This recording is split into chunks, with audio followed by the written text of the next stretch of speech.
back to the channel. Today we're going to talk about our 5 favorite and 5 most disappointing movies of 2022. I don't want to use worst movies of 2022 in the horror scene because I think there's a ton of movies out there that could be construed any way you like. Some people have a different opinion. For me, I'm just going to say I had fairly high expectations for these movies and I went in and I was a little bit disappointed. So when I talk about my 5 favorite, I'm going to start with Smile. Smile is a movie I went in with 0 expectations. When I saw the trailer, I actually thought it looked kind of silly.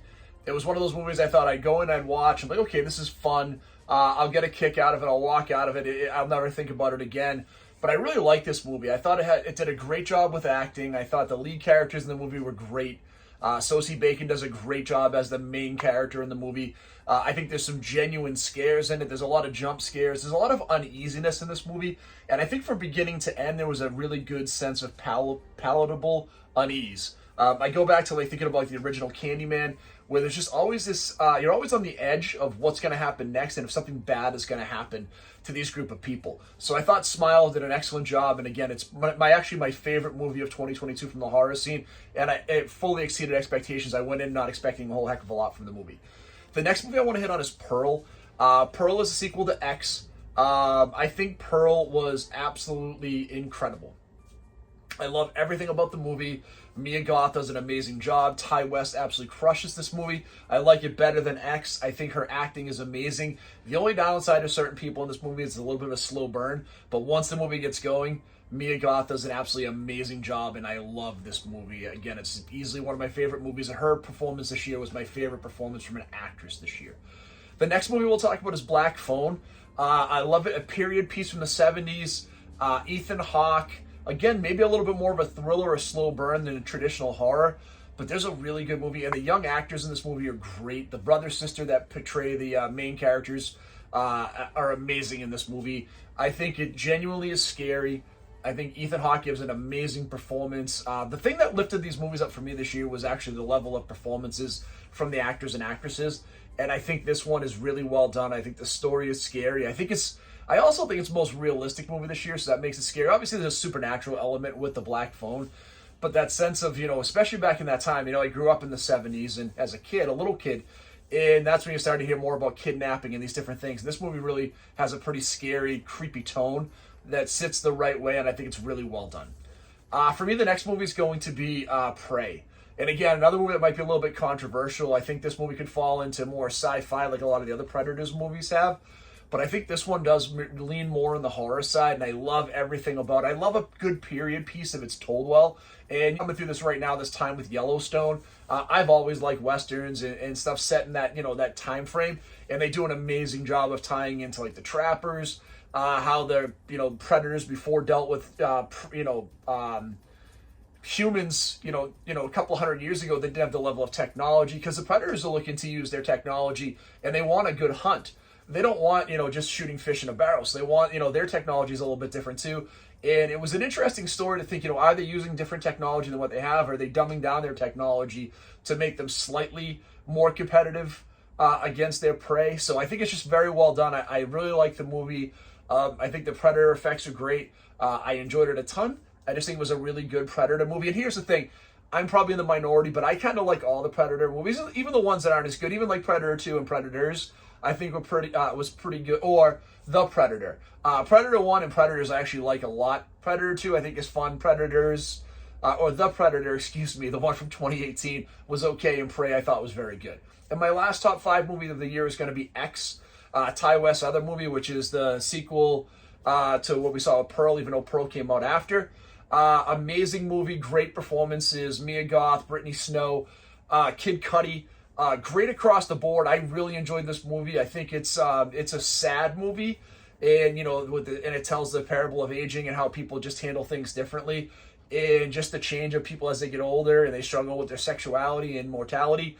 It's a really good, well done movie. I think it's really scary. I think Mia Goth is good in this movie. I think she shines in Pearl, but just holistically, I think it's a great movie. And again, my top 5 favorites. So we're going to dive into my top 5 most disappointing. 5 most disappointing movies of 2022 so far. And I should say, the only reason I'm doing this now is I don't see anything else coming out in the rest of this year that to me is, it's going to be a game changer that I wouldn't want to share it with you towards the end of the year here. There's nothing out there that I think is that I see on the horizon. If something comes in, I'll come back in and shoot a video and put it in the place that I think it deserves. But these are the most disappointing movies for me. I'm going to go in reverse order on these. So the 5 most disappointing movies for me were Texas Chainsaw Massacre, the one that was on Netflix this year. Well, it wasn't terrible. I think the story was okay. I think the Leatherface, the makeup wasn't great. Like, I don't like the mask in the movie.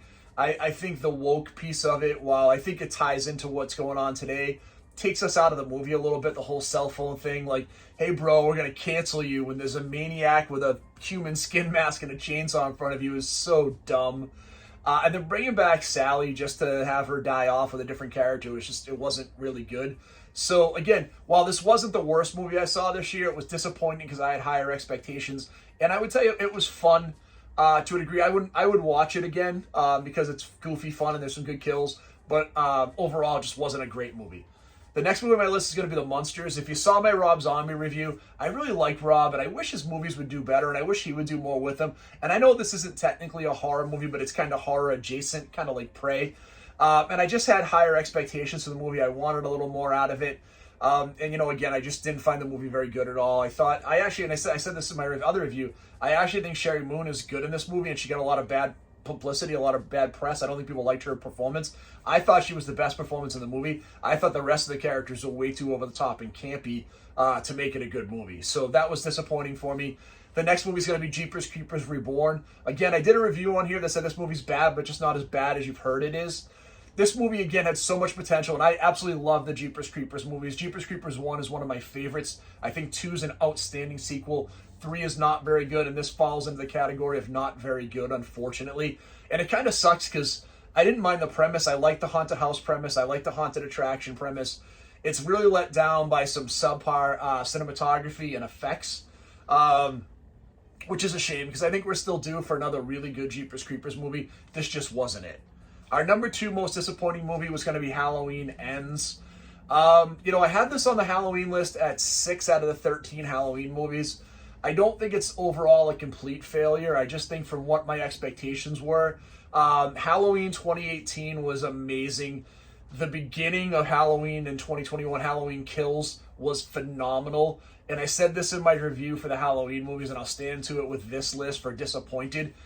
They screwed up completely by not using the ending of Halloween Kills to the ending of Halloween Ends. It would have been such a better movie if the town folk all come together to support Laurie and her family and kill Michael.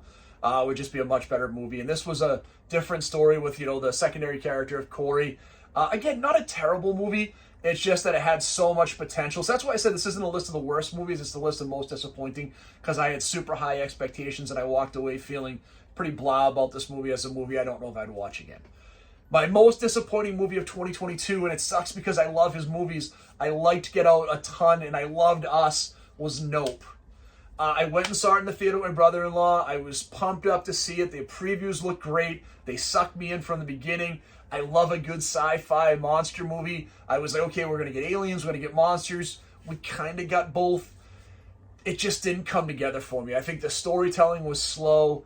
I think the acting was really fine in the movie. I think what's going on right now, what scares me with Jordan Peele, is I'm getting an M. Night Shyamalan vibe, and I love M. Night's movies. Like I do. I go see every single one. I'm going to go see The Cabin when it comes out. I actually didn't hate The Happening. I didn't care for The Lady in the Water or Last Airbender, but the rest of his movies I actually think are pretty good. I even didn't mind Old, but I think that's where those movies were. Now I have lowered expectations going into those movies from what his earlier movies were, and I'm getting that vibe that I'm going to have that with Jordan Peele as well, where I think, like I said, Get Out was very good. I loved Us, especially on the second viewing of Us. I've watched Nope twice now. I don't feel any better about it the second time. I just don't think it's a great movie, although there's nuggets of greatness in this movie. The whole chimpanzee subplot with a child actor was amazing, and I thought, I would have rather have seen that story told out the whole way versus the story that we got in there. So those are going to be my 5 favorite and 5 most disappointing. I'd love to hear your list down below. Share with me what you really liked this year, what you didn't like. Tell me I'm an idiot if you think the movies I like are terrible. That's okay. We're all entitled to our own personal opinions. If you haven't done so far, please hit that like and subscribe button. And as always, stay scary.